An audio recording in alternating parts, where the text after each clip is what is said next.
Hello everyone, আজকে একটা খাবার বানাবো পাহাড়ি অঞ্চলে অনেক ফেমাস, সেটা হলো সিদ্ধ খাবার। তো চলো আজকে সেটাই বানাবো। এখন আমি দিয়ে দেবো সসপ্যান, এটার মধ্যে আমি সবজিগুলো সিদ্ধ করবো। সিদ্ধ করার জন্য পানি লাগবে, তার কারণে আমি পানি নিতে চলে এসেছি। এখন দিয়ে দিব পানি।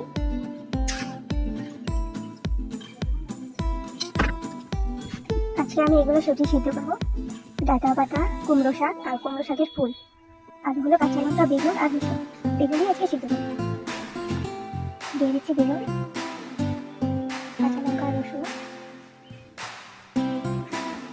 এখন দিয়ে দিচ্ছি অল্প লবণ। এখন সিদ্ধ হতে দিয়ে দিলাম।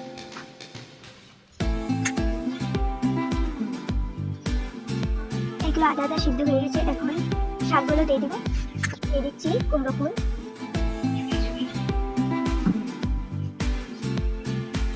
শাক আর ডাঁটা পাতা।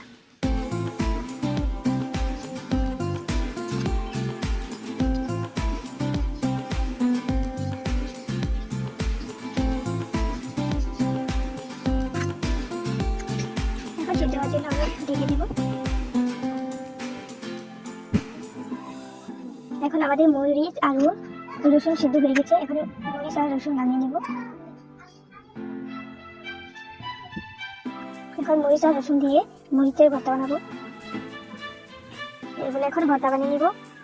মরিচ ভর্তা ছাড়া তো শাক সিদ্ধ খাওয়াই যাবে না। আর আমার মেয়ে টিফিনের ভিডিওটা তোমাদের কাছে কেমন লাগতেছে কমেন্টে জানিয়ে দিও। আর পরের ভিডিওতে কি রেসিপি বানাবো সেটাও কমেন্টে জানিয়ে দিও।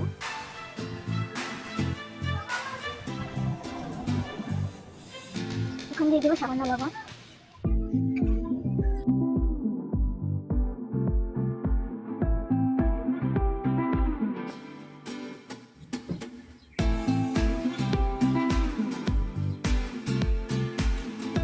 আমাদের মরিচ ভর্তা হয়ে গেছে। এখন উঠে নেবো বাটিতে।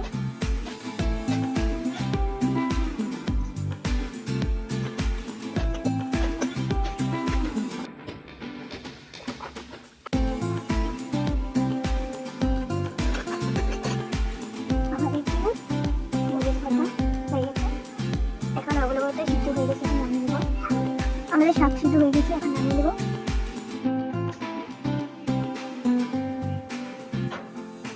ফার্স্টে উঠে নিচ্ছি বেগুন।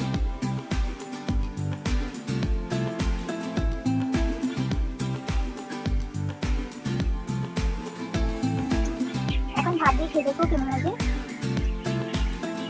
দিয়ে দিচ্ছি বেগুন, শাক পাতা,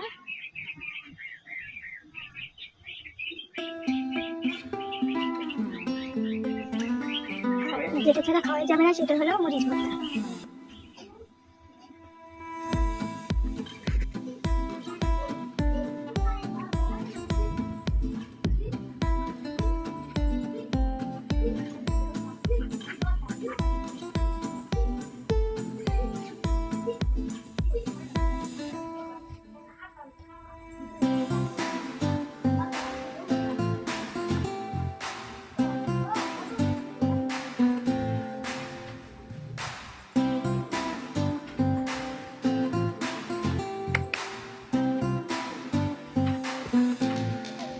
খেতে কিন্তু অনেক মজা ছিল। তো আমার মিনি কিচেনের ভিডিওটা কেমন হয়েছে কমেন্টে জানিয়ে দিও। তো দেখা হচ্ছে পরবর্তী ভিডিওতে নতুন একটা মিনি কিচেনের ভিডিও নিয়ে। টাটা।